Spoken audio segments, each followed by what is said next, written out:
अस्सलाम वालेकुम दोस्तों, मैं हूँ आयशा। तो दोस्तों, अगर आज मैं आपसे ये कहूँ कि हमारे देश के प्रधानमंत्री मोदी मुसलमानों से नफ़रत करते हैं, वो एक धर्म के लोगों को दूसरे धर्म के लोगों से लड़ाते हैं और अमित शाह ने दिल्ली को जुर्म की धरती यानी गैंगलैंड बना दिया है और वो खुद कुंभकर्ण की नींद सो गए हैं। तो शायद आप मुझे ये सलाह देंगे कि ऐसा मत कहो, अगर किसी ने तुम्हारी शिकायत कर दी तो फिर तुम पर यूएपीए और एनएसए जैसे काले कानून लग सकते हैं। लेकिन जानते हैं, जिन लोगों ने ऐसा कहा है वो खुलेआम घूम रहे हैं और उनसे ना तो मोदी कुछ कह रहे हैं और ना ही अमित शाह ने ऐसे लोगों को सबक सिखाया है। आज मैं आपको ये बताऊंगी कि मोदी और अमित शाह पर ये इल्ज़ाम किसने लगाए हैं। लेकिन सबसे पहले आज मैं आपको उस खबर के बारे में बताऊंगी जिससे आप ये समझ पाएंगे कि इजराइल फिलिस्तीन के गाज़ा में सिर्फ और सिर्फ वॉर क्राइम कर रहा है। वो वहाँ पर निर्दोष लोगों का नरसंहार कर रहा है, क्योंकि कल उसने एक ऐसे डॉक्टर को मारा है जो गाज़ा के लोगों के लिए सबसे बड़ी उम्मीद थे, जो जान पर खेल कर गाज़ा के लोगों को इलाज करते थे। लेकिन कल जब इजराइल ने कमाल अदवान नाम के गाज़ा के एक अस्पताल पर एयर स्ट्राइक किया, तो उस हमले में इस अस्पताल के डायरेक्टर डॉक्टर अहमद अल कालूद भी मारे गए। खबरों के मुताबिक इजराइल की सेना गाज़ा के बचे कुचे अस्पतालों को लगातार निशाना बना रही है। आज मैंने आपके लिए कुछ तस्वीरें भी निकाली हैं जिससे आप ये समझ पाएंगे कि असल में इजराइल गाज़ा पर सिर्फ जुल्म नहीं ढा रहा, बल्कि गाज़ा के लोगों को इलाज से भी महरूम कर देना चाहता है। इजराइल गाज़ा के अस्पतालों पर दो तरीकों से हमले करता है। एक तो वो आसमान से अस्पतालों पर बम गिराता है और दूसरा उसकी सेना ग्राउंड इन्वेजन के ज़रिए अस्पतालों में घुसकर वहां तहस नहस कर देती है। और इजराइल के इस नरसंहार और बेरहमी का अंदाज़ा आप इस वीडियो से भी लगा सकते हैं। ये वीडियो यूनाइटेड नेशंस का है, जहां अमेरिका की एक सर्जन डॉक्टर जब स्पीच दे रही थी और गाज़ा के लोगों के बारे में दुनिया को बता रही थी, तो उनकी आंखें भर आईं। उनकी आंखों से आंसू बहने लगे। जानते हैं क्यों? क्योंकि उन्होंने भी गाज़ा में इलाज के दौरान ऐसा कुछ देखा जो सहने लायक बिल्कुल भी नहीं था। लेकिन आज दुनिया, ख़ास तौर पर पश्चिमी देश, ये मानने को तैयार नहीं है कि इजराइल गाज़ा में वॉर क्राइम कर रहा है। वो उसे आज भी गाज़ा पर जुल्म ढाने के लिए हथियार दे रहे हैं और इजराइल भी हमास के नाम पर गाज़ा में बेगुनाह लोगों को मार रहा है। और सिर्फ गाज़ा ही नहीं, रिपोर्ट ये भी आ रही है कि वो अब भी लगातार लेबनान पर भी हमले कर रहा है, जबकि लेबनान के साथ वो सीज फायर का ऐलान कर चुका है। और ये सीज फायर लेबनान और इजराइल के बीच अमेरिका ने ही करवाया था। फिर भी इजराइल इस सीज फायर का उल्लंघन करके उस पर लगातार हमले कर रहा है। और खैर, आपको एक और वायरल खबर बताती हूँ। दरअसल ये खबर वायरल नहीं, बल्कि एक बाप और बेटे की मोहब्बत को दिखाती है। ये खबर ये बताती है कि जो अमेरिका इजराइल को नरसंहार और वॉर क्राइम के लिए हथियार दे रहा है, जबकि बात उसके कानों पर आती है तो वो सारे नियम भूल जाता है। जैसे कल अमेरिका के राष्ट्रपति जो बाइडेन भूल गए।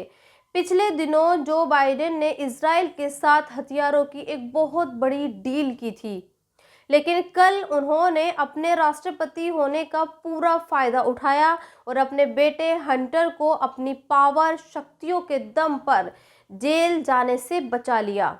दरअसल बाइडेन के बेटे को बंदूक रखने और टैक्स चोरी के इल्ज़ाम में सज़ा होनी थी और ये सज़ा काफ़ी लंबी हो सकती थी, लेकिन बाइडेन ने अपनी शक्तियों का इस्तेमाल किया और अपने बेटे के लिए माफ़ीनामा जारी कर दिया।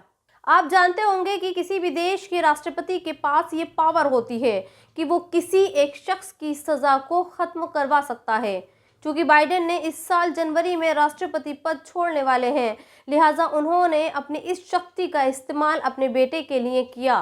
कहने का मतलब ये है कि अमेरिका के इस राष्ट्रपति को ये मंजूर नहीं कि उसकी औलाद चंद सालों के लिए जेल में रहे, जबकि उसने जेल जाने का जुर्म किया है। फिर भी एक बाप ये नहीं चाहता कि उसकी औलाद जेल में रहे, लेकिन यही बाइडेन पिछले करीब 1.5 साल से इजराइल के हाथों फिलिस्तीन के लोगों को मरवा रहा है। इसे गाजा के लोगों का दर्द नहीं दिखता, इसे गाजा के उन मासूम बच्चों की लाशें नहीं दिखती। खैर, अब आपको अपने देश लेकर चलती हूँ और उस वायरल वीडियो के बारे में बताती हूँ जिसकी चर्चा आज बहुत ज़्यादा हो रही है। दरअसल ये वीडियो उत्तर प्रदेश के मुरादाबाद का है, जहाँ एक बाइक सवार लड़के ने एक लड़की के साथ मारपीट की। जिस लड़की के साथ मारपीट की गई वो महिला कांस्टेबल है, यानी पुलिस वाली है।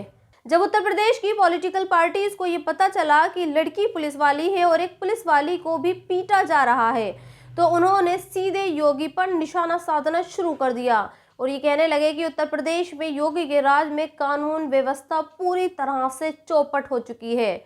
लेकिन जानते हैं, अब इस वीडियो पर पॉलिटिकल पार्टीज के बयानों में यू टर्न आ गया है और सभी ने जो इस वीडियो के बारे में लिखा था वो डिलीट कर दिया है। जानते हैं क्यों? क्योंकि जिस बाइक सवार शख्स ने महिला कांस्टेबल के साथ मारपीट की वो मुसलमान निकला। लिहाजा अब सारी की सारी राजनीतिक पार्टी चुप हो चुकी हैं और अब उन्हें यूपी में लॉ एंड ऑर्डर खतरे में नजर नहीं आ रहा। पुलिस ने इस मामले में इरफान, नईम और सलीम के खिलाफ मुकदमा दर्ज किया है और अब पुलिस ये जानने की कोशिश कर रही है कि इन लोगों ने एक महिला कांस्टेबल के साथ मारपीट क्यों की। लेकिन यहाँ सवाल सिर्फ मारपीट का नहीं है बल्कि सोच का है। अगर महिला को मारने वाले हिंदू होते तो सारा दोष योगी का होता, उसकी पुलिस का होता। लेकिन चूंकि मारने वाले मुसलमान निकले हैं तो अब सब खामोश हैं। सोचिए आज हमारे देश का क्या हाल हो गया है। यहाँ क्राइम तभी छोटा या बड़ा होता है जब उससे ये पता चलता है कि क्राइम करने वाले का धर्म कौन सा है। वैसे धर्म का ये बीज हमारे देश के प्रधानमंत्री ने ही बोया है। कल कांग्रेस के प्रेसिडेंट मल्लिकार्जुन खड़गे ने खुद ये बात कही और लोगों को ये बताया कि कैसे हमारे देश के प्रधानमंत्री मोदी एक धर्म के लोगों को दूसरे धर्म के लोगों से लड़वाते हैं और वो मुसलमानों से भी नफरत करते हैं। इसीलिए आज जब कोई भी क्राइम होता है तो उसे सबसे पहले उसमें क्राइम करने वाले का मजहब ही देखा जाता है। खैर, अब आपको एक और दिलचस्प खबर बताती हूँ जिसके बारे में लोगों को यकीन नहीं हो रहा है। दरअसल कल फिल्म अभिनेता विक्रांत मैसी ने अचानक ये कहा कि अब बॉलीवुड में काम नहीं करना चाहते और रिटायरमेंट लेना चाहते हैं। उन्होंने अपने इस रिटायरमेंट के बारे में एक पोस्ट भी लिखी।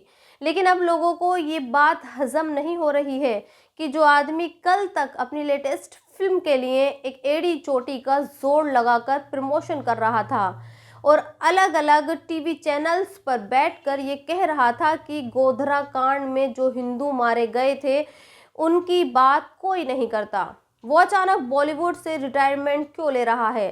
तो बहुत सारे लोग ये लिख रहे हैं कि शायद विक्रांत मैसी को ये एहसास हो गया हो कि उन्होंने एक ऐसी फिल्म बनाई है जो झूठ पर ही आधारित थी और उनसे इस फिल्म के डायरेक्टरों ने झूठ बुलवाया।